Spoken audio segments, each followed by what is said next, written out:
Hey there, we are on day 17 of our 1, 2, 3 draw challenge. And today it is a giraffe. So it's a lot like a horse in the way that it's designed, except for the neck being much longer and the head being smaller. So you'll see that a giraffe's knees bend backwards on the hind legs and forward in the front legs. So a lot like dogs.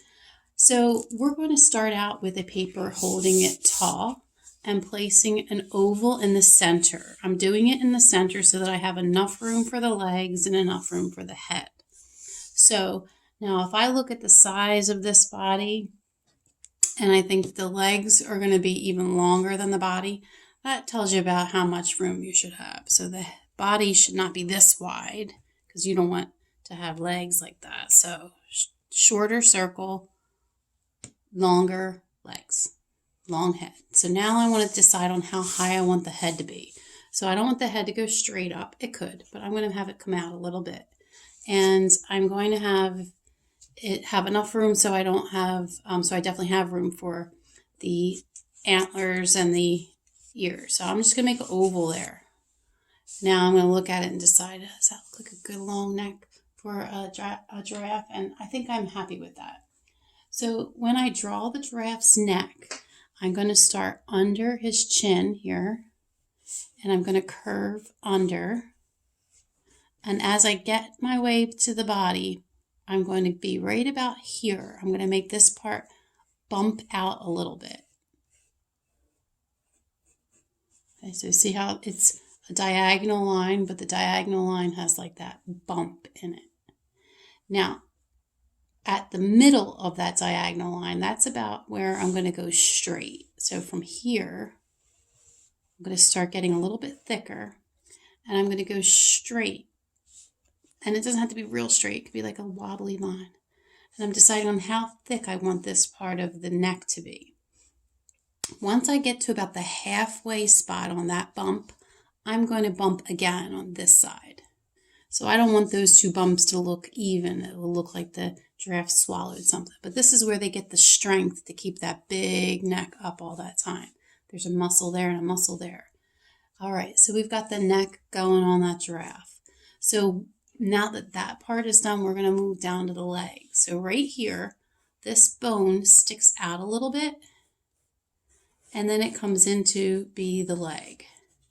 Now, I have to decide where the hoof is going to be. So I want the hoof to be there. So just making a little mark there, that's where I want the hoof to be. So halfway between the top of the body and the hoof, I'm going to have a little swell in its knee. So right about here, so this part bumped out, I'm going to come in a little, bring this in more, the stake line. Okay. In fact, this can even like be like a little notch there. It's a bone. So halfway is about here. So I'm going to pretend that's the knee. And it's not a bulgy knee, it's just a little bump. And then I'm going to go pretty straight. Now let's go back over to this side. Now we're going to make it thick. Not quite as thick as the neck, but pretty thick.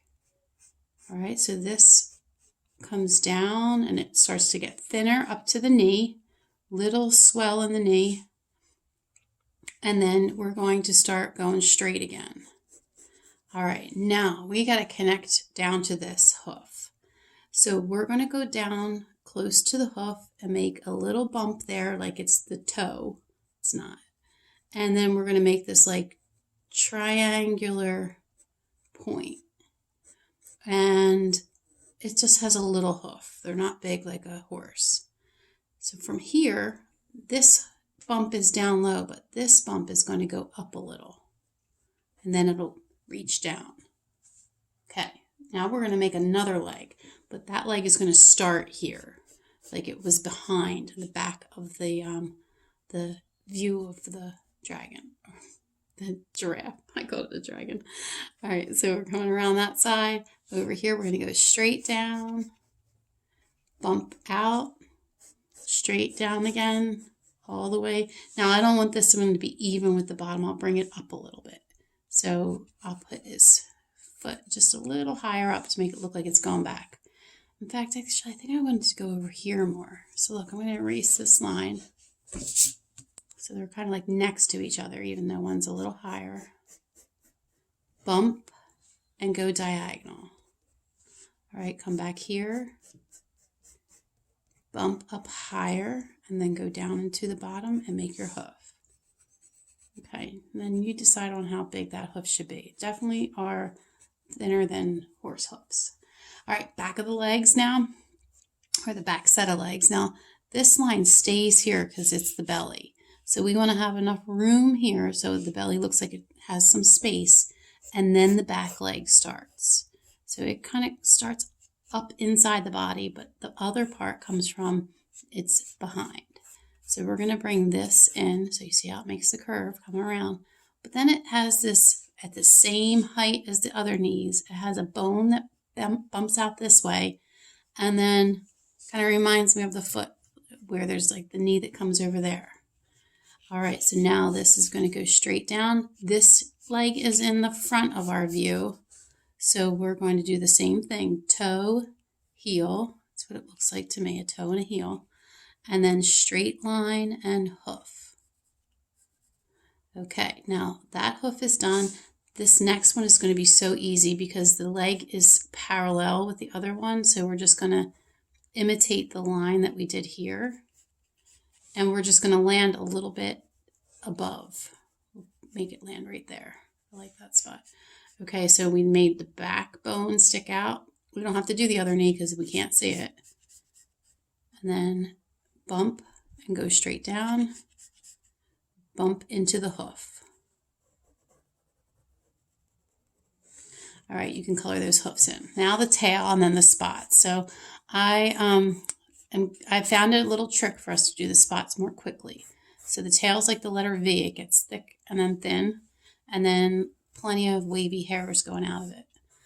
And we'll also add some shadow to this. So maybe you wanted to make it look like this giraffe has a long shadow that it casts. You can kind of go up behind it.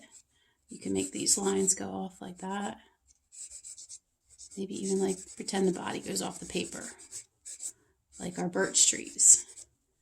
All right, so that's the shadow on the ground to make it look 3D, but we want to make it look like it's got some shadow under its belly a little bit, some shadow over here, and maybe even like behind his tail. We can also get rid of this oval. We don't need that oval anymore. That's why we draw lightly.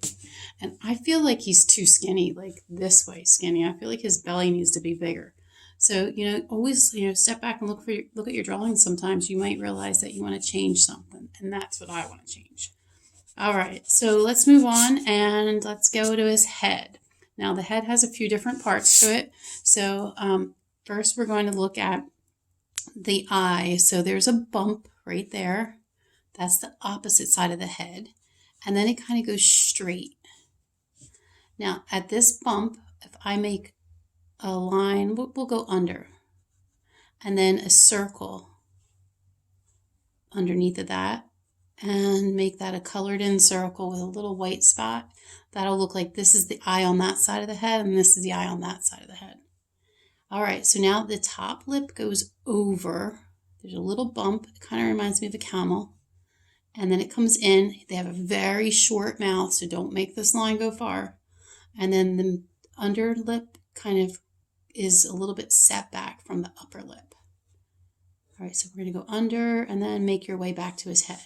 A little nostril there, and then let's go up for antlers. So the antlers are just like little mushroom shapes, and with a messy looking little top up there.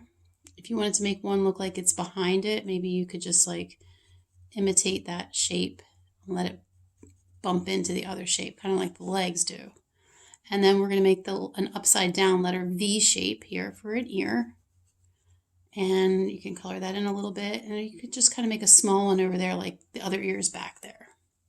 Now the head is done, but we have no details and no spots. Oh, we forgot the mane. So I hold my pencil flat and I just take this line and I go all the way out. Little teeny tiny lines all the way down until I get to the bump on his back. So when you get to the bump on his back, you're going to stop. Okay. Now, actually, I'm going to take my blender and make that stand out more by blending on it. And see how that really brings that out. So while I'm here, I might as well do some more blending. Okay, I definitely want to do some line darkening before I make the shapes on his body, because I'm not going to really want to have to go back to do that. So I want to see clearly, am I happy with all of his shape? Now for the spots. So there's not a real rule on how to make the giraffe spots.